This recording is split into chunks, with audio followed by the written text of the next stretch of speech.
Hi Shruti, good morning. Very good morning అక్క. ఎంత కంగారు పడి ముందే వద్దామనుకున్నా ఈరోజు కొంచెం ఆలస్యమైంది. పర్వాలేదులే అక్క, దాందే ఉంది.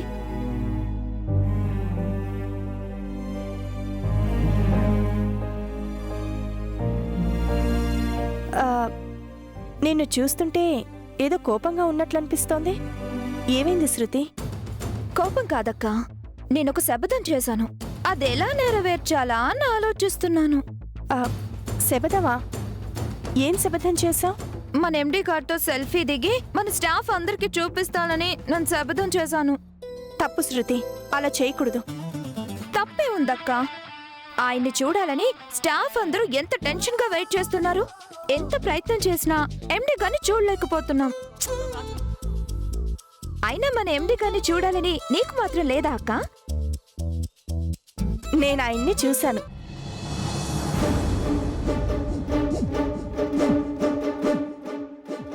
చూసావా? ఏంటక్క నువ్వు చెప్పేది? నువ్వు ఎండి గారిని చూసావా? ఎప్పుడు, ఎక్కడ, ఎలా చూసావక్క? చెప్పక్క, చెప్పు ప్లీజ్ ప్లీజ్ ప్లీజ్. వెయిట్, నేను చూసింది ఎండి గారి రూపాన్ని కాదు, ఆయన మనసుని. ఏంటక్క నువ్వు చెప్పేది? అవును శృతి, నిన్న కూడా ఎంతో ఇష్టంతో ఎండి గారిని చూడాలని రూమ్లోకి వెళ్ళి ఆయన్ని చూడలేకపోయానని బాధపడ్డాను కదా. ఆ విషయం ఆయన గమనించి నాకు మెసేజ్ పెట్టారు. మెసేజ్ పంపించారా? ఏమని పంపించారక్క? ఆయన్ని చూడలేకపోయానని బాధపడుతున్నందుకు సారీ చెప్పారు. కారణమేంటో మనకి తెలియకపోయినా ప్రస్తుతానికి ఎండి గారు మనల్ని చూడటానికి, కలవటానికి ఇష్టపడటం లేదు. నేను కూడా ఆయన ఇష్టపడ్డాకే కలుద్దామని నిర్ణయించుకున్నాను. అదేంటక్క అలా అంటావు? ఎండి గారు ఇష్టం లేదని చెప్పినంత మాత్రాన వదిలేస్తామా? ఎండి గారిని వెంటనే చూడాలని, మాట్లాడాలని నీకు లేదా? ఉంది శృతి, కానీ ఆయన స్థాయికి నాకు సారీ చెప్పాల్సిన అవసరం లేదు, కన్విన్స్ చేయాల్సిన అవసరం అంతకన్నా లేదు. ఆయన వ్యక్తిత్వం నాకు బాగా నచ్చింది, అందుకే ఆయన్ని ఇబ్బంది పెట్టదలుచుకోలేదు. అది కాదక్క. చూడు శృతి, ఎండి గారు మెసేజ్ పెట్టినందుకు నాకు చాలా తృప్తిగా ఉంది, సంతోషంగా కూడా ఉంది. ఆయన ఇష్టానికి వ్యతిరేకంగా మనం బాధ పెట్టడం తప్పవుతుంది. ఏంటక్క నువ్వు చిన్న విషయానికి అంత సంబరపడిపోతావు? మెసేజ్కే ఇంత సంబరపడిపోతే ఆయన్ని చూస్తే ఎంత థ్రిల్ అవుతావో తెలుసా? నువ్వు ఊరుకో అక్క. ఎండి గారు మనసు బాధపడకుండా నువ్వు ఆయన్ని చూసేలా చేస్తాను. మేడం గారు సైలెంట్గా ఉన్నా సరే ఈ శృతి రెచ్చగొట్టి మరీ సార్ని చూపించేలా ఉంది. వామ్మో, అప్పుడు కలిగే థ్రిల్లు మామూలుగా ఉండదు. సార్ రై, ఎప్పుడు చూసినా కొంపలేవో మునిగిపోయినట్లు అరుస్తూ రాకపోతే నిదానంగా రావచ్చుగా. బుద్ధి తక్కువ పెదవా, బుర్రలేని సన్యాసి. బురద గుంటలో చేపలు పెట్టే ముఖం నువ్వును. సార్ మీరు నన్ను తిట్టినా సరే, కొట్టినా సరే, ఇది మాత్రం నిజంగా కొంపలు మునిగే విషయం సార్. ఏంటది? మీరు మెసేజ్ పంపించారని మేడం గారు చాలా సంతోషంగా ఉన్నారు సార్. చాలా కూల్గా మీరు కలవాలనుకున్నప్పుడే కలవాలనుకుంటున్నారు సార్. కానీ ఆ శృతి మేడం రెచ్చగొట్టి మరి మిమ్మల్ని చూపించడానికి ప్రయత్నం చేస్తుంది సార్. మేడం గారు ఊరుకున్నా అసలు ఆ శృతి ఊరుకునేటట్లేదు సార్. మీరు ఇలా వదిలేస్తే చాలా కష్టం సార్. తొందరగా ఏదో ఒకటి చేయండి సార్. రవి, అనవసరంగా ఎమోషనల్ అవ్వకు, ఏదో ఒకటి ఆలోచిద్దాం. అక్క, ఎండి గారికి గుడ్ మార్నింగ్ అని మెసేజ్ ఇవ్వక్క. నేను మెసేజ్ ఇవ్వడం ఏంటి శృతి? వద్దు. తప్పే ఉందక్క. ఒక్కసారి మెసేజ్లు, వాట్సాప్లు, ఫేస్బుక్లు, చాటింగ్లు మొదలయ్యాక ఆపకూడదు, కంటిన్యూ అవ్వాలి. అప్పుడే కదా రిలేషన్షిప్ పెరుగుతుంది. పిచ్చి పిచ్చిగా మాట్లాడుకు శృతి. అసలు ఎండి గారు మెసేజ్ ఎందుకు పెట్టారో, నిన్ను కన్విన్స్ చేయాలని ఎందుకు చూసారో, దాని వెనుకున్న అసలు కారణం ఏంటో నాకు తెలియాలి కదా. ఫోన్ ఇటువు, నేను మెసేజ్ పెడతాను. అయ్యో వద్దు శృతి.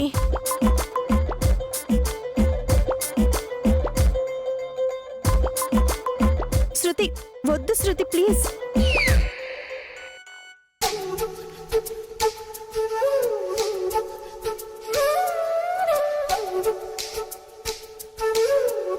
ఎవరు సార్ మెసేజ్ పంపించింది? నా మేనమ్మ రవి గుడ్ మార్నింగ్ అని పంపింది. మన మెసేజ్ ప్లాను వర్కౌట్ అయినట్టుంది సార్. మీరు కూడా రిప్లై ఇవ్వండి సార్.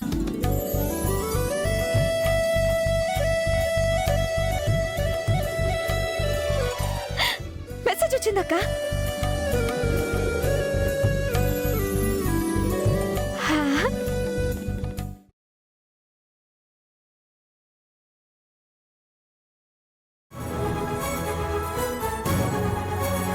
నాన్నని అసహించుకున్న వాళ్ళని నేను కూడా వాళ్ళని అసహించుకుంటాను.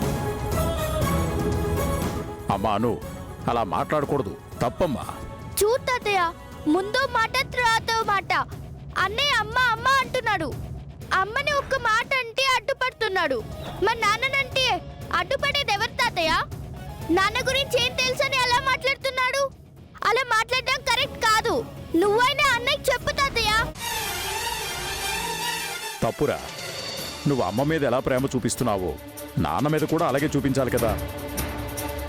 నువ్వు మీ నాన్న మీద ప్రేమ చూపించకపోయినా పర్వాలేదు, ద్వేషం చూపించకుండా ఉండు చాలు. నువ్వు మీ అమ్మని ఇష్టపడుతున్నావు, అను నాన్నని ఇష్టపడుతోంది, బాగానే ఉంది. ఇక్కడ మీరిద్దరూ మనస్పర్ధలు పెంచుకొని మీ అమ్మకి నాన్నకి మధ్య ఇంకా వైరం పెంచకండిరా. తాతయ్య, మీరేం చెప్పాలన్నా నాకు కాదు, అమ్మకు చెప్పండి. చిన్నప్పటి నుండి మమ్మల్ని ఎత్తుకుని ముద్దాడి పెంచింది మా అమ్మ. ఆయన కాదు, మాకే కష్టం వచ్చినా బాధ కలిగినా మమ్మల్ని చూసుకున్నది మా అమ్మ, ఆయన కాదు. మమ్మల్ని స్కూల్లో జాయిన్ చేసి ప్రతి క్షణం మమ్మల్ని జాగ్రత్తగా చూసుకుని మా కోసం కష్టపడింది మా అమ్మ, ఆయన కాదు. అలాంటి మా అమ్మని మా నాన్నైనా అను అయినా ఎవరైనా, ఆ దేవుడైనా సరే, ఎవరైనా ఏమన్నా అంటే నాకు ఇష్టం ఉండదు.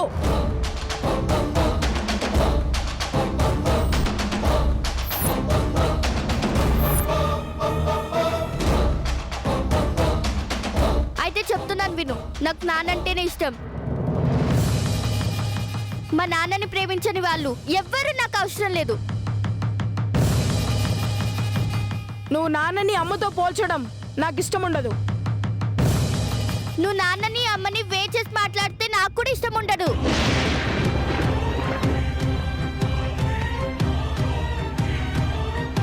చిన్నప్పటి నుండి మనకి తెలియని నాన్న గురించి అమ్మని బాధ పెట్టడం కరెక్ట్ కాదు. చిన్నప్పటి నుంచి మనకు దూరంగా ఉన్న నాన్నని ఇంకా దూరం పెట్టి బాధ పెట్టడం అంతకన్నా కరెక్ట్ కాదు. అమ్మకి నాన్నంటే ఇష్టం లేదని చెప్తున్నాను కదా, అర్థం కావడం లేదా? అలాంటి అమ్మ నాకు కూడా ఇష్టం లేదని చెప్తుంటే నీకు అర్థం కావట్లేదా?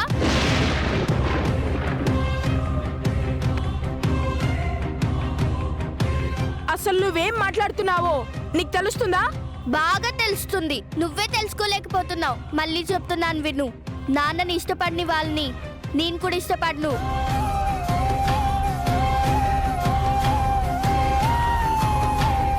నాన్నని ద్వేషించే అమ్మని నేను కూడా ఇష్టపడను. అసలు నాన్నంటే ఇష్టం లేని అమ్మ నాకు కూడా ఇష్టం లేదు, ఇష్టం లేదు, ఇష్టం లేదు.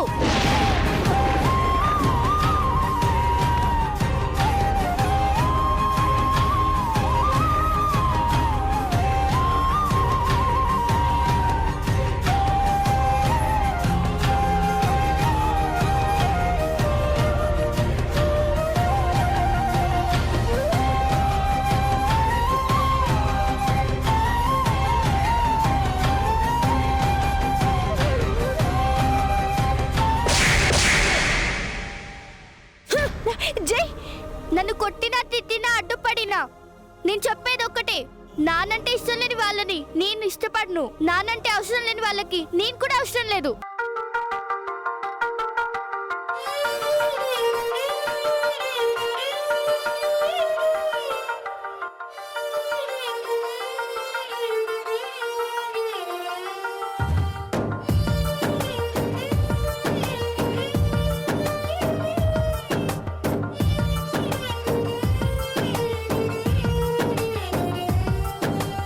ఏం చెప్పను నిన్నెలా ఆపను, ఓ ప్రాణమా నిన్నెలా వదలను, ఏ ప్రశ్నను